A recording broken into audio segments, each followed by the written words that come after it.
G'day, guys. I'm going to piss fart around here. Um, if we are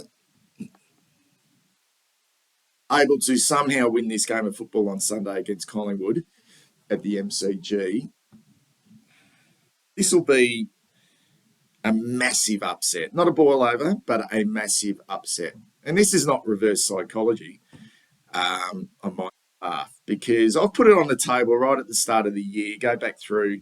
I've always said that I never really went into this year with a lot of expectations because I was worried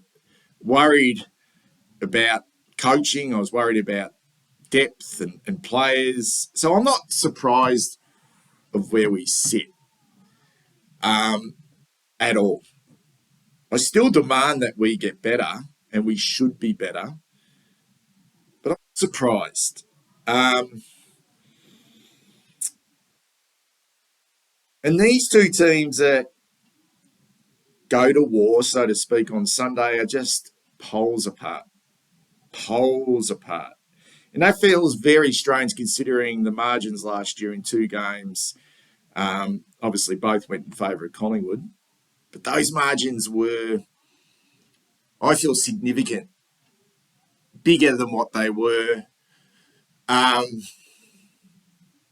Because Collingwood are tracking in the right direction. And I just cannot, I can get a clear read on them, and their supporters no doubt get a clear read on their football club and where it's heading. And there's no guarantees for them. But I still, it's very, very hard to get a read on who we are or what we are. And these two teams couldn't be further apart, poles apart, worlds apart, whatever you'd like to call it. I'm not saying this is what we want to be, and this is what Michael Voss wants our football team to be. This is what we are at the moment: restrained, suppressed somewhat, worried,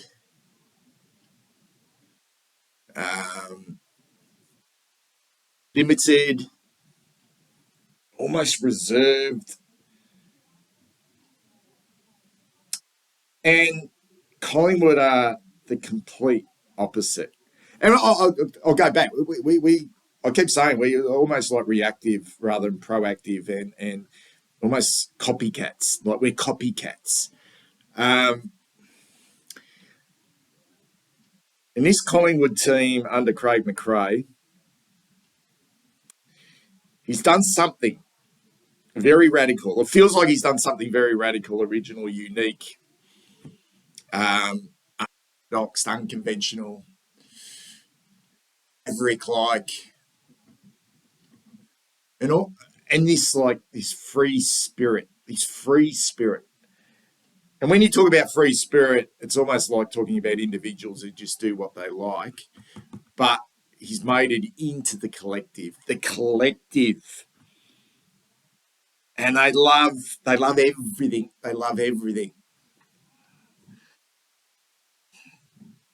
And everything he's done has turned to gold. I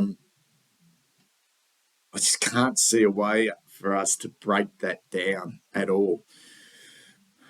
Funny, isn't it? Because Voss was the top dog as a player. He was the top dog in that relationship, at the Brisbane Lions. He was the captain. He was the aggressor. He was the shit talker. He led from the front. And it's a sustained period of success for the Brisbane Lions. And McRae was a role player. He was a small forward, good player, but he was a role player, yeah. And now the tables are turned, Voss is probably looking at his great mate and going, fuck, got it. He's got the gift. He's got the gift of coaching. Well, that's what it seems like at the moment. I just don't know what we are. I just don't know what we are, but we know what Collingwood are, and they are intimidating, and not in that classical sort of bullying, physical, in-your-face, intimidating standover merchants, which we've seen from teams in the past. They've got some blokes in there who can throw their weight around, Maynard and Adams. But they play the game as well. They're not just there to be the intimidator. But this team of Collingwood they're not intimidating in a physical way, but a mental and intangible way. And teams will concentrate on them, on what they can do physically and their players, and try and break down their game plan and their methods. But the problem is, and because we are so limited and so worried and so suppressed and restrained and limited and all those types of things, and we don't necessarily have a great method, even if we can somehow break them down for parts of this game physically, it's Collingwood's belief and spirit, which is almost impossible to break down. And while we look for individuals in our team to give us a spark, you know, whether it's Cripper, whether it's Harry, whether it's Charlie, could be Sam Walsh. Collingwood's spark comes from fucking everyone. It comes from the collective. So you just roll through their team and they all just sort of mold into one spirited football team who just have this total belief in each other. And it won't matter what happens in this game of football. We just know that their belief won't it just becomes impossible to deal with. And it could be anyone who provides that spark for Collingwood, whether it's Quainer or Noble in their back half. You know, we talk about Darcy Moore and what he does, and he's just a brilliant footballer. But it's like Nathan Murphy who just like comes in and just does something wonderful, whether it's going back with a flight of ball or intercepting.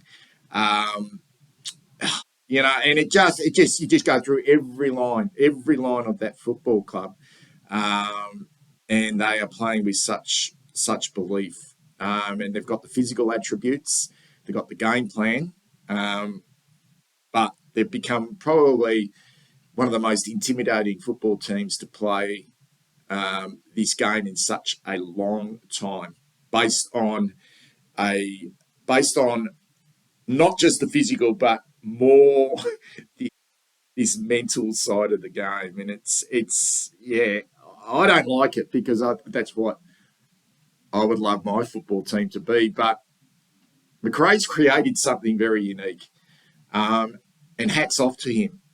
Hats off to him and the Collingwood Football Club for being able to do this.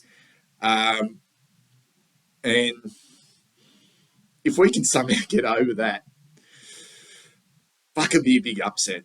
Um, it'd be a fucking huge upset.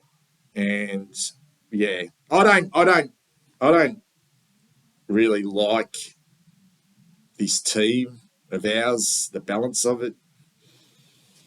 I'm shaking my head, and look, I don't think bringing anyone in is going to necessarily make us particularly any better. But I just sort of look at, I mean, what the fuck's Ed Curnow actually starting on the ground? I know there's probably a train of thought that he'll take Dacos, but geez, he'd want to be fucking doing well to stop Nick Dacos. He really would. He'd want to be playing a lot better than what he is at the moment to be able to stop Nick Dacos. Could that job be for Cottrell? Could it be for Oliver Hollands? I don't know. I thought Oliver Hollands was probably at that stage where he was going to have a rest, but he's back into the team. Cottrell named as one of 8 players on the extended bench, and you scratch your head of what that combination will be. So George Hewitt has to play, does he? Does George Hewitt have to play? TDK going to come in? I wouldn't have thought so. Owies has to play. I mean, he has to, surely. You would think Cottrell has to play after the way he played last week. So there's Hewitt, Owies, Cottrell. And I'd love to see Jordan Boyd come into this football team just because of his speed and his running power and his ball use. Chincotta has to go out. Fisher can't come in. And surely Matthew Kennedy plays. So, yeah, I don't know. I don't know, guys. All I can tell you is it'll be a massive upset, and I'm going to head to the MCG on Sunday and scream my lungs out for our football team, and just hope and pray our lads can actually find something to break this juggernaut down, which is the Collingwood Football Club at the moment. And it would be an unbelievable effort if they were able to do it. Speak soon.